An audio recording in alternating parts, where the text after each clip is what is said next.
La noche, bajo la dirección de Claudia Gurizati.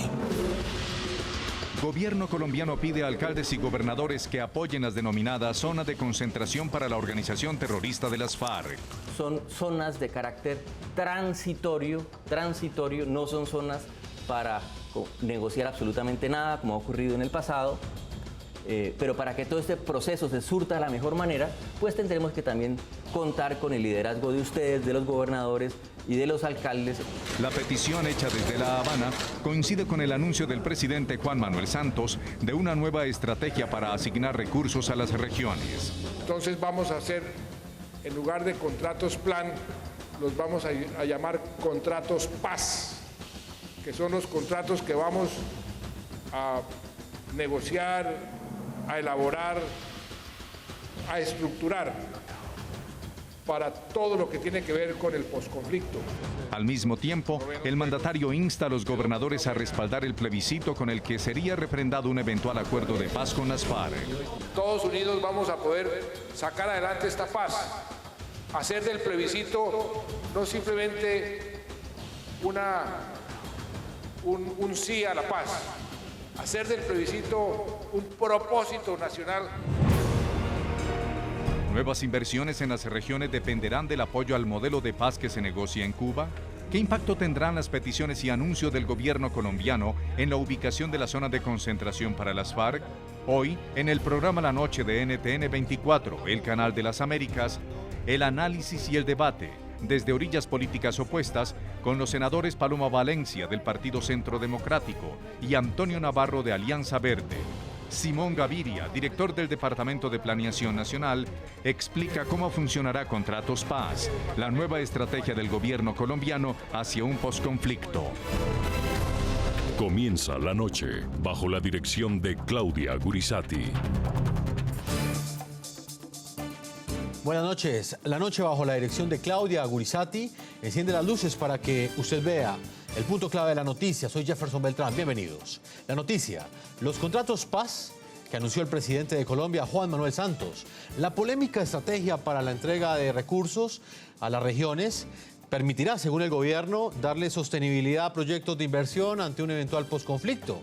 La noticia: el anuncio de la puesta en marcha de los contratos paz no llegó solo. Santos hizo un llamado a los gobernadores del país a convertir en un propósito nacional el plebiscito por la paz. Así lo llamó el mandatario colombiano. Y desde Cuba, la delegación del gobierno convocó a los mandatarios regionales y locales a apoyar las zonas de concentración de las FARC. El punto clave de esa noticia: la campaña por el sí, que desde ya parece haber iniciado el mandatario colombiano, todavía no tiene el camino abierto. La revisión del plebiscito no ha terminado en la Corte Constitucional y las FARC han insistido en rechazarlo como mecanismo de refrendación de un posible acuerdo. Sin embargo, este viernes la agrupación criminal dejó abierta la puerta para consultarle al pueblo, pero no especificó de qué manera. Una cumbre de gobernadores en la importante ciudad de Montería, en el norte de Colombia, a la que asistieron los 32 mandatarios regionales del país, fue el escenario que Juan Manuel Santos escogió para dar a conocer su nueva estrategia de asignación de recursos a las regiones.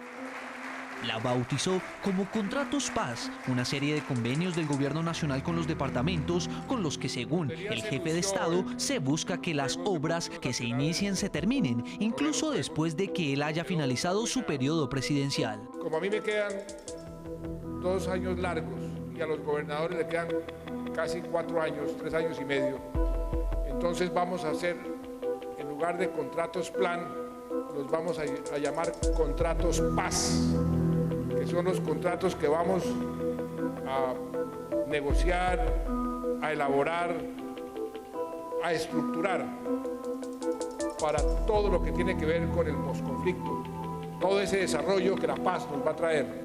De acuerdo con el mandatario, esta estrategia para asignar recursos a las regiones está enfocada en el posconflicto, es decir, tras haber firmado un acuerdo final de paz con las FARC.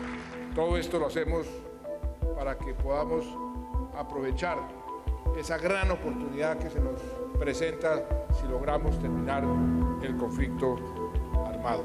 Simón Gaviria, director de Planeación Nacional, y Rafael Pardo, alto consejero para el posconflicto, son quienes manejarán los recursos de estos proyectos, los dos reconocidos políticos del Partido Liberal. Hay una serie de compromisos que están en los acuerdos de paz y además las regiones tienen una serie de iniciativas que van a buscar estabilizar y darle oportunidades a regiones que han tenido el conflicto para que en una situación distinta tengan las oportunidades que tienen las personas que viven en otras regiones que no han tenido el conflicto. Los gobernadores departamentales aseguraron que esperan que los recursos sí lleguen a las regiones golpeadas por el conflicto y que, según ellos, tradicionalmente han estado olvidadas por el gobierno nacional. Como siempre lo hemos dicho, la paz se construye a través también de la inversión social y del reconocimiento de las regiones. Nosotros somos una región como región Llanos que hemos sido un poco olvidadas por el gobierno nacional. Un trabajo en equipo en los 3 niveles de gobierno y que esa concurrencia de recursos genere un impacto más positivo en ese progreso y desarrollo que necesita nuestra gente. Además de anunciar su nueva estrategia para la asignación de recursos en este mismo escenario y ante los mismos asistentes, Juan Manuel Santos hizo una importante petición. Solicitó a los gobernadores su respaldo para impulsar la campaña del plebiscito para refrendar el acuerdo final de paz que eventualmente se firme con las FARC. Partidos de oposición y quienes cuestionan el modelo de paz que negocia Juan Manuel Santos con las FARC mostraron su inconformidad con la nueva estrategia del gobierno para inversión regional que implica esta contratación. Y vamos a analizar esta noticia desde 2 ángulos diferentes. Saludo en Bogotá, Colombia, a Paloma Valencia, senadora por el Partido Centro Democrático. Bienvenido a la noche. Muchísimas gracias, muy complacida de estar aquí, Jefferson. Un saludo para usted, para el doctor Navarro y para todos los televidentes. En Bogotá, Colombia, también saludo al senador Antonio Navarro, congresista por el partido Alianza Verde. Senador, bienvenido a la noche. Jefferson, mucho gusto, saludo a Paloma y a todos los que nos están viendo en este programa de televisión. Más adelante estaremos con el director nacional de planeación, que va a ser uno de los ejecutores de estos contratos paz, una de las personas que va a estar encargada de liderar desde el Estado colombiano la asignación de estos recursos que ha anunciado el presidente y que le ha puesto un polémico nombre, se llama contratos paz. El nombre ha generado polémica porque muchos aseguran que desde esa perspectiva se estaría instrumentalizando el presupuesto público para lograr apoyos al modelo de paz que negocia el presidente Juan Manuel Santos con las FARC en La Habana, Cuba. Eso lo han dicho algunos sectores de oposición. Senadora Paloma Valencia, ¿cuál es su opinión? Yo lo que veo es que la paz ha servido para cubrir la extorsión y los crímenes de las FARC y ahora pretende también cubrir la extorsión que el gobierno pretende en contra de los dirigentes regionales. Parece inaceptable que el gobierno esté condicionando las inversiones que por derecho le corresponden a los ciudadanos de Colombia, a los departamentos y a los municipios, al apoyo al plebiscito y al proceso de negociación con el grupo narcoterrorista Paz. Yo lamento que este presidente cada día más esté dando muestras de irrespeto a la democracia y muestras de que no tolera la divergencia ideológica y que persigue a todo aquel que represente una oposición política en el país. ¿Qué opina usted, doctor Antonio Navarro? ¿Se está condicionando la asignación de presupuesto al apoyo del plebiscito, tal y como lo asegura la senadora Paloma Valencia? La verdad es que si no hacemos una presencia integral del Estado en el territorio, en las zonas donde las FARC se desarmen y dejen de ejercer funciones de diversa naturaleza ilegales que están ejerciendo hoy, si no hay esa presencia integral del Estado en el territorio, pues otros grupos armados van a ocupar el espacio de los que salieron. Eso es lo que ha pasado en los últimos 26 años en Colombia y eso es lo que no puede pasar al final de este proceso de negociación. Por eso, que haya una inversión organizada en donde esté todo en un contrato, donde haya dinero nacional, dinero departamental, dinero municipal, es una necesidad. Yo por eso creo que esa idea de que haya una inversión en forma de un contrato plan por la paz o contrato paz es un complemento indispensable a esa presencia integral del Estado en el territorio, que tiene que incluir además justicia, programas de sustitución de cultivos ilícitos y seguridad dada por el Estado. Creo que esto es parte de esa presencia integral del Estado en el territorio, es bienvenido. Y quiero decirle lo siguiente, esta idea de que en vez de contrato plan fueran contratos plan por la paz, se la propusimos nosotros al gobierno. El gobierno la aceptó en la idea de que en el posconflicto se llenen esos espacios. Hay que decirle al doctor Pardo pues, que le reconozca la paternidad a quien presentó la idea inicialmente, que fuimos nosotros. Senador Antonio Navarro, pero ¿qué sucederá entonces con aquellos líderes regionales, quizás aquellos gobernadores que de alguna manera son críticos a ese modelo de paz que negocia el presidente Juan Manuel Santos? No son enemigos de la paz, sencillamente son críticos. ¿Van a terminar damnificados por esa postura crítica al no recibir quizás el mismo presupuesto que van a recibir los que sí apoyan ese modelo de paz? Miren, todas las zonas donde hay FARC y las FARC van a firmar un acuerdo y se van a desarmar, hay que hacer una presencia del Estado. Si se deja el vacío, las Bajrín van a llegar a estos espacios y para los campesinos la situación va a empeorar. Va a empeorar porque pasan del control de las FARC al control de las Bajrín, de manera que salen de Guatemala y traen en Guatepeor. Tiene que llegar el Estado a esas zonas. Y ahí no importa de qué partido político es el gobernador, o el gobernante o el alcalde. Todos necesitan esa presencia integral del Estado. Y esa presencia integral del Estado, pues tiene como uno de sus componentes la inversión, por ejemplo, en bienes públicos, en vías de comunicación.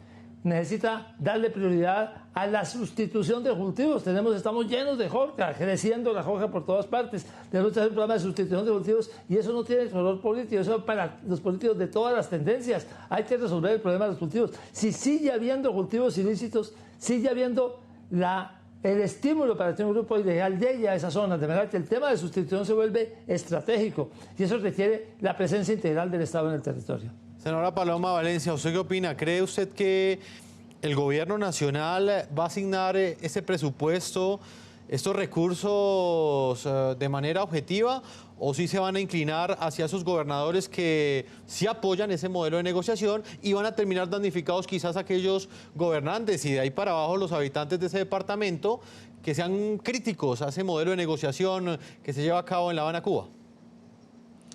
Yo creo que son dos cosas diferentes, Jefferson.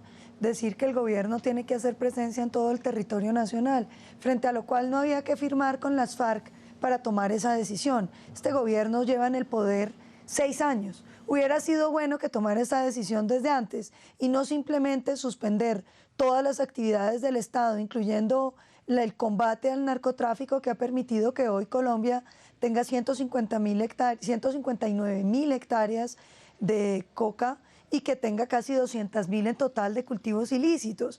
Entonces yo quisiera llamar la atención. Claro que es importante la inversión en las regiones.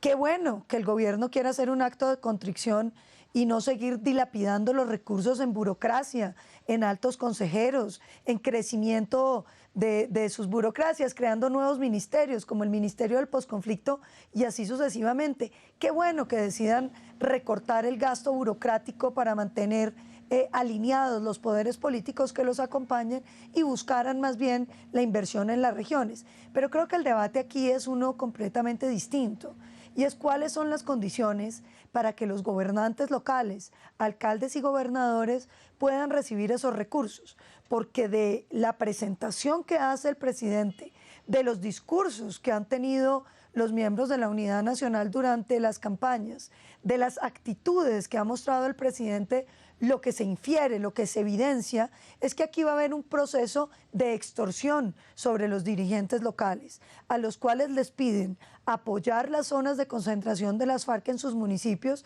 es decir, no oponerse a esas zonas que van a ser tan complicadas de vender ante la comunidad colombiana y además a acompañar el voto por el sí en ese plebiscito tramposo, mentiroso que ha aprobado el Congreso que pretende fingir la voluntad popular de los colombianos. Entonces, en esta reunión, cuando el presidente dice que van a negociar estos contratos, en mi opinión lo que está diciéndoles es, aquí vamos a ver cómo se portan los gobernadores y alcaldes con respecto a los intereses del gobierno, a ver cómo les llegan los recursos. Eso es violatorio de la Constitución, porque los recursos de los colombianos no se pueden repartir de acuerdo a la afiliación política, porque esa es la negación de la democracia. ¿para qué hay elecciones de mandatarios locales si todo depende del arbitrio y de la voluntad despótica de Juan Manuel Santos? Senador Antonio Navarro, ¿es esto un proceso de extorsión?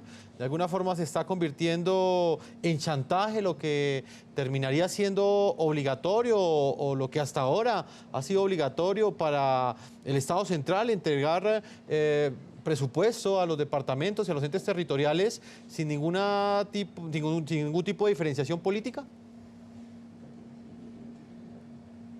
Mira, a mí me parece que no podemos dejar que la paz y el postconflicto se politicen. Ya están politizados, pero eso es una equivocación. La paz es un derecho de todos los colombianos. Y pongámonos en el pellejo de un gobernador, de un alcalde de una zona de esas. Queda un vacío porque las FARC se desarman. Necesitamos que lo ocupe el Estado. Y eso no puede estar sujeto a extorsión, ni sujeto a color político, ni sujeto a nada. El Estado tiene que ocupar ese espacio.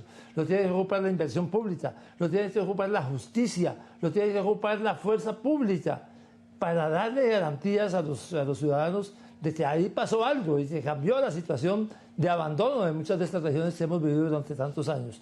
De manera que no podemos permitir que eso se vaya a volver un mecanismo de extorsión. Y yo espero que no sea esa la idea que está detrás de la propuesta. Propuesta, por cierto, la hicimos nosotros, los de la Alianza Verde. Se la hicimos al presidente, se la hicimos al ministro Pardo.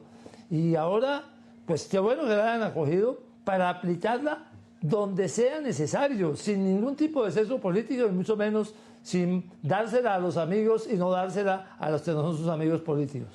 Además de anunciar la implementación de los denominados contratos paz, el mandatario Juan Manuel Santos hizo una particular solicitud a los gobernadores del país. También les pidió convertir el plebiscito por la paz en un propósito nacional.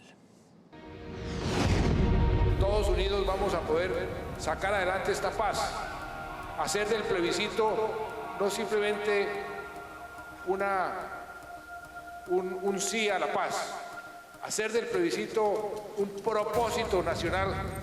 Aunque el presidente Juan Manuel Santos ha insistido públicamente en apostarle al plebiscito como mecanismo de refrendación de los eventuales acuerdos de paz con las FARC, lo cierto es que la última palabra no está dicha. La iniciativa del gobierno que fue aprobada por el Congreso en diciembre pasado debe pasar primero por el examen de la Corte Constitucional. Será el alto tribunal el que diga si dicha ley estatutaria es o no constitucional. El gobierno colombiano confía en que la revisión resulte favorable para convocar a los colombianos a las urnas. El umbral contemplado para el denominado plebiscito por la paz es uno de los puntos que mayor debate causó al momento de su aprobación en el legislativo y que mantiene latente la polémica. Se entenderá que la ciudadanía aprueba el plebiscito por la paz en caso de que la votación por el sí obtenga una cantidad de votos mayor al 13% del censo electoral vigente, 4.396.625 votos, y supere los votos depositados por el no. Las FARC han rechazado la propuesta gubernamental al considerarla incluso una medida unilateral, tal como rechazaron en su momento la posibilidad de un referendo. La agrupación criminal ha insistido en que los eventuales acuerdos de paz deben refrendarse mediante una Asamblea Nacional Constituyente. Sin embargo, este viernes, alias Iván Márquez se mostró flexible a que se consulte al pueblo frente a lo que se pacte en un acuerdo final. Nadie ha afirmado que no se debe consultar al pueblo el resultado de la negociación. Pero queremos hacerlo bien, es decir, cuando los colombianos reciban la buena noticia de que el proceso ha culminado y las expectativas han sido atendidas. Días atrás, el jefe negociador de las FARC también se había mostrado de acuerdo con la demanda que presentó el exfiscal general de la Nación, Eduardo Montealegre, para elevar a rango de tratado el acuerdo que eventualmente firme el gobierno con las FARC.